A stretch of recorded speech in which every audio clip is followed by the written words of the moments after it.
Car ரேசிங்கில் ட்ராக்கில் speed காட்டியவர், cinema ஸ்க்ரீனில் mass காட்டியவர், அதுதான் super star Ajith Kumar.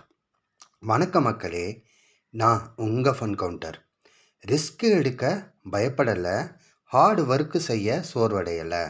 ரேசிங்கில் wins, சினிமாவில் ரசிகளோட ரொம்ப அன்பு. ஸ்மால் பிகினிங்கில் இருந்து ஸ்டார்ட் பண்ணி இன்று தமிழ்நாட்டில் டாப் ஹீரோவில் ஒருவராக நிற்கிறாரு. மாஸ் பில்டப் இல்லை, ரியல் டெடிகேஷன் தான். சக்ஸஸ் வந்தாலும் சிம்பிளிசிட்டி மாறலை, அதுதான் தலையோட ஸ்டைல். ட்ராக்ல ரேசரு, ஸ்க்ரீனில் ஓப்பனிங் ஆஃப் கிங் மேக்கா. தலைஜானி எல்லாத்துக்கும் ஒரு இன்ஸ்பைர்டாக இருக்கும். ஓகே மக்களே, அடுத்த வீடியோவில் பார்க்கலாம். கடினமாக இருங்க மக்களே.